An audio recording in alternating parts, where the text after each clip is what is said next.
Hey, this is Matt once again. Welcome back to another video. There's another request, this time from Mark. Thank you so much for that.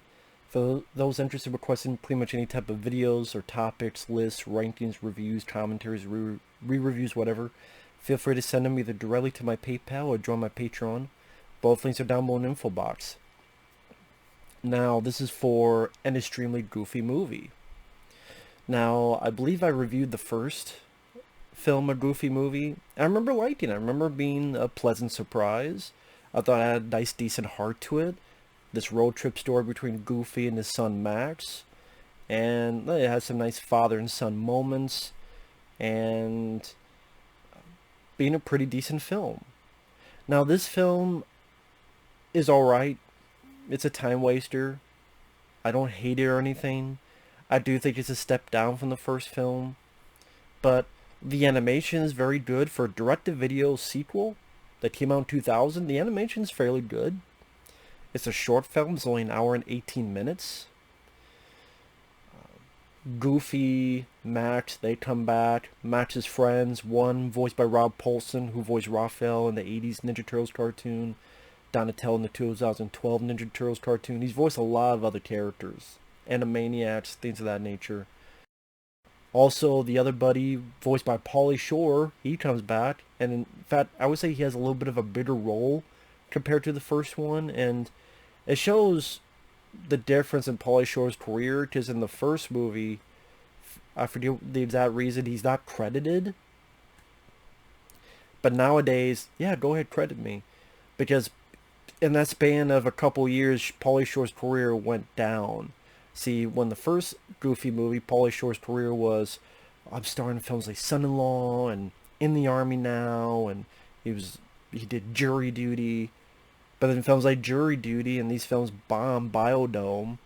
They bombed critically, box office wise, even fan wise, and his by the time of 2000, his career was dead. Sure, I'll do this. Just like he was the voice in that Casper direct-to-video sequel.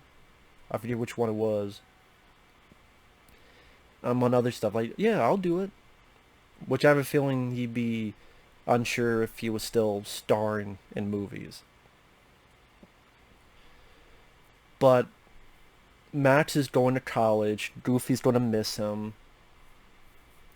And one of my issues with the film, it seems like Max hasn't learned anything from the first film.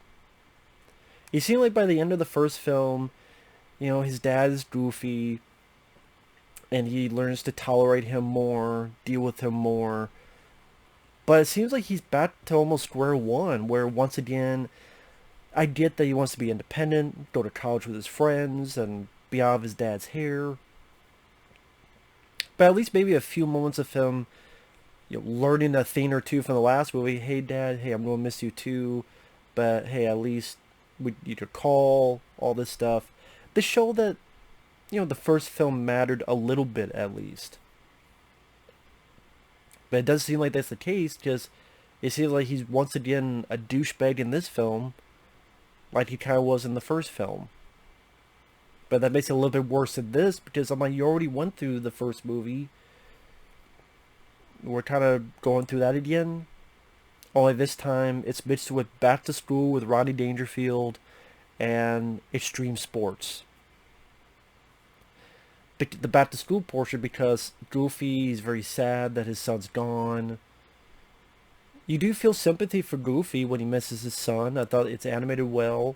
I thought the voice of actor who voices Goofy did a good job with that. He screws up his job at a toy factory. He gets fired for it.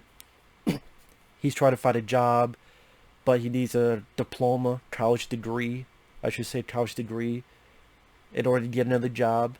So he goes back to college, and kind of like Rodney Dangerfield back to school, he goes back to college, he does a couple things, and then becomes more popular than his son.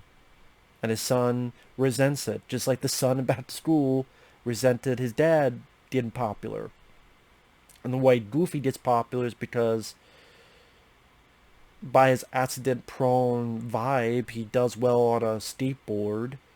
He goes out with the librarian and they dance the night away because the two of them love 70s. Which I would say that was the better part of the movie, is the whole Goofy falling in love with his librarian, because, that was a nice change of pace for Goofy to have his little love story with this girl who also likes 70s stuff.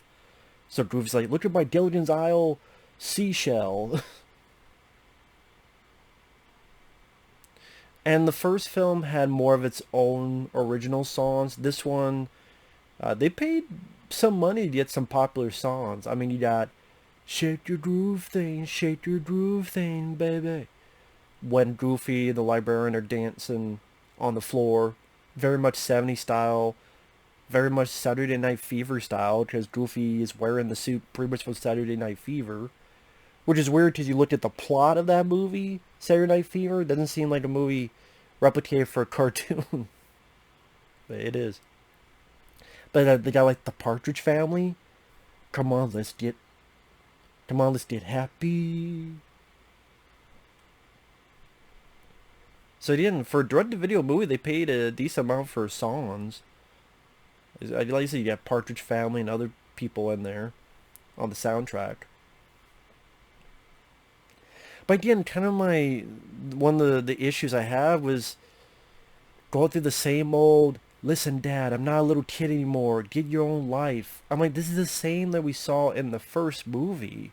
So it just seems repeated, reheated, leftovers. Like, we've seen this. And I would say it was done a bit better in the first one, because the first one I thought it had a little bit more that dramatic oomph between the two. While this one seems a lot more to the extreme sports, because the big plot is that Max and his two buddies challenge the Gammas to this extreme sports competition, where it's bicycling or skateboarding. Because it's 2000, the year 2000. Extreme! We are the extreme. Surprised no one was drinking Mountain Dew. Well, Mellow Yellow is better in my opinion, so I'll drink that. Drinking Mountain Dew and Cheetos. It's the extreme. But it's not a bad film. Like I say, it's a short film. The voice actors do their jobs well. I like Pauly Shore. It was nice to have him get a little bit of a bigger part. I mean, he's not a big main character, but he has a little bit more lines here than he did in the first one. The animation, like the 70s dance that Goofy and the librarian do, is well animated. There's another bit where Goofy's taking a test, and he's sad about his son, and he even goes to like a hallucination, weird dream where that Partridge Family song starts playing, and then things go off kilter, and that's fairly imaginative, nicely animated, where there's his son, and then it gets bigger, and explosions, and then he's in this complete white room, and Goofy's crying, and the camera's like going around in a circle. I'm like, again, there's a part of me that goes, Goofy needs a psychologist. I mean, if he gets this, yeah, I get you love your son, but if you get this far that you're having hallucinations, and you're this broken down because your son going to college, you need a psychiatrist or a psychologist or both. You need Jesus. I don't know. It's like, but it's a cartoon. The idea was going, but it's like, Jesus, Goofy. I mean, it's not like your son's in a coma and dead. But I mean, it's a Disney cartoon. It's Goofy. He's a guy who means well. That's part of the appeal of the character. Which that's the thing, like nowadays, would younger kids know who Goofy was? I mean, maybe that's a dumb question. Like, you go to a theme park, if they're open, and you see it. But, like, kids aren't really growing up with Goofy, Donald Duck type of cartoons like many older people did back in the day. So there might be people who don't know who Goofy is, and that's, sadly, with nowadays, it's not surprising. Because these are characters that's not really utilized much in terms of movies. I mean, maybe when people reference it, they go, what is that? Oh, okay.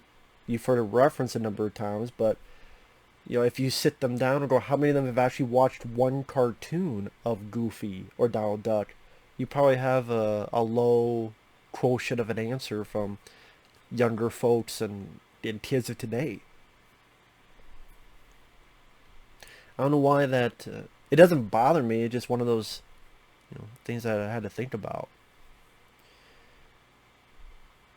And the whole finale is this extreme sports finale, and once in a while there's an interesting line like Pauly Shore going, "How come we're always wearing gloves?" Which is true. Like a lot of the Disney characters of those ilk always wear these gloves. Mickey Mouse, whatever's like, yeah, why are you always wearing gloves? No one answers it, but the question gets brought up. But it's the extreme sports finale. Of course, the bad guys are cheating. Goofy joins his son's team. They help each other out. They win. Brad Garrett from, I think Everybody Loves Raymond, Brad Garrett.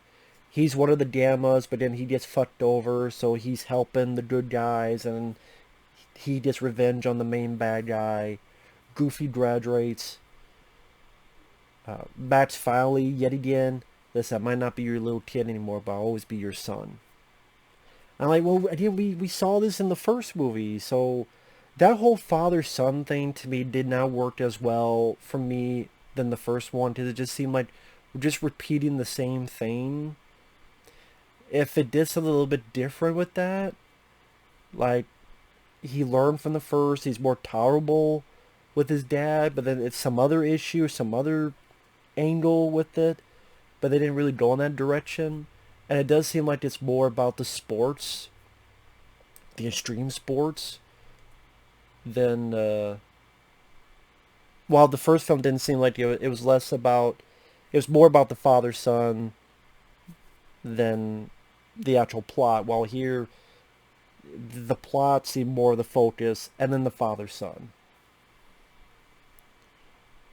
And the father-son is there again, it's kind of just repeated from the first, so it just didn't seem as the first film. Oh, I'm surprised what they were going with here. Here, it just not as much. But I'm not going to sit here and say it's a bad movie. It's not. Like I said, the voice actors are still like Goofy, still a lovable character. The voice of Max is not doing a bad job. Like I said, I grew up with Pauly Shore. I liked Encino Man. I like In the Army Now. That's actually my favorite of his. I like Son-in-Law, so nice to hear him. Nowadays, he's bad. Like a bad actor, bad movies. Back then, I did like him and his work. And it's a short enough film that it doesn't bog down that much. Some recognizable songs. And like I said, Goofy having a love interest, at least that was the portion that made me the most interested, because that seemed the most different compared to the first movie. It was nice to see Goofy find a little bit of happiness on that front.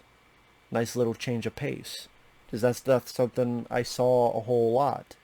So, again, that bit of difference was nice to see, because the character deserved a bit of happiness, so to speak. The extreme sports stuff, I guess it depends how your feelings on it. To me, I'm not bothered by it, because I grew up in that era. I mean, in 2000, I was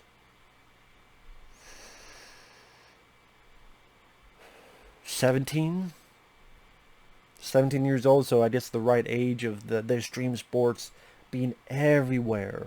Everything was extreme. So, in a way, it was kind of fun and nostalgia sense to remember that time period where that was a big thing. But yeah, like I say, it's not a bad movie, just don't think it's as good as the first. So with that said, thanks for watching, take care, we'll see you guys later, bye bye.